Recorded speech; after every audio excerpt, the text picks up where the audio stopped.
আজব একটা সেটিংস ভাই, যে সেটিংসটি করার পর আমার ফোন দ্বিগুণ ফাস্ট হয়েছে। সো আপনিও কিন্তু আপনার স্লো হয়ে যাওয়া ফোনটা ফাস্ট করতে পারবেন যদি এই সেটিংসটি করে নেন। সেটিংসটা অনেক গুরুত্বপূর্ণ, তাই ভিডিওটা না টেনে শেষ অবধি দেখুন। কিভাবে ফোনটা ফাস্ট করবেন দেখিয়ে দিচ্ছি। তার আগে বলতে চাই, আপনি যদি এই চ্যানেলের নতুন দর্শক হয়ে থাকেন তাহলে এখনই চ্যানেলটা সাবস্ক্রাইব করে রাখুন।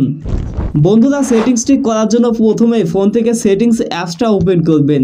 এরপর এখানে আপনারা সার্চ অপশন দেখতে পারবেন। এখানে চাইলে আপনি লিখে সার্চ করতে পারেন, অথবা আপনি যদি একটু ট্রাই করেন তাহলে আপনারা দেখতে পারবেন মাই ডিভাইস বা অ্যাবাউট ফোন নামে একটা অপশন রয়েছে, যেখানে আমরা দেখতে পাই ফোনের র্যাম কত জিবি ইত্যাদি ইত্যাদি। সো আপনারা সেই অপশনটির মধ্যে চলে আসবেন এবং এখানে খুঁজে নেবেন বিল্ড নাম্বার নামে একটা অপশন রয়েছে।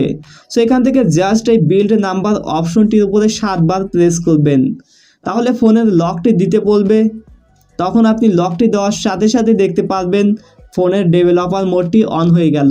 এবার আপনাকে এখান থেকে ব্যাক চলে আসতে হবে এবং এখানে সার্চ অপশন দেখতে পারবেন, এখানে এসে লিখবেন ডেভেলপার। সো আপনি ডেভেলপার লিখে সার্চ করলে প্রথমেই অপশন দেখতে পারবেন ডেভেলপার অপশনস। সো এখানে টাচ করবেন।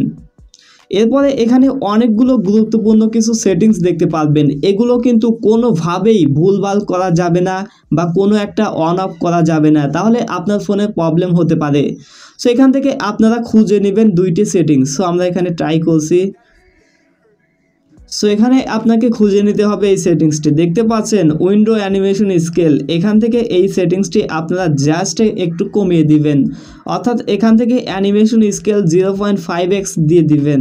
তাহলে আপনার ফোনের একটা অ্যাপস থেকে অন্য অ্যাপসে সুইচ করতে যেটুকু সময়ে একটা ট্রানজেকশন দেখানো হয় সেই ট্রানজেকশনের টাইমটা কমে যাবে এবং ফোনের প্রসেসরের উপরে চাপ কম পড়ার কারণে ফোনটা কিন্তু ফাস্ট কাজ করবে।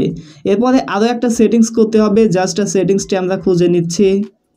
সো এখান থেকে আমরা সেটিংসটি পেয়ে গেছি, দেখতে পাচ্ছেন ব্যাকগ্রাউন্ড প্রসেস লিমিট। এই অপশনটি আপনারা খুঁজে নেবেন এবং এখানে টাচ করবেন।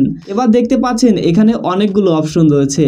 এখান থেকে আপনাকে মূলত সিলেক্ট করতে হবে অ্যাট মোস্ট 2 প্রসেস। তাহলে কি হবে, আমরা যখন বিভিন্ন অ্যাপস ওপেন অ্যান্ড ক্লোজ করব তখন মাল্টিটাস্কিংয়ের পেছনে যে অ্যাপসগুলো থাকবে সেগুলো আর র্যাম দখল করবে না, এতে করে আমাদের ফোনটা কিন্তু ফাস্ট কাজ করবে।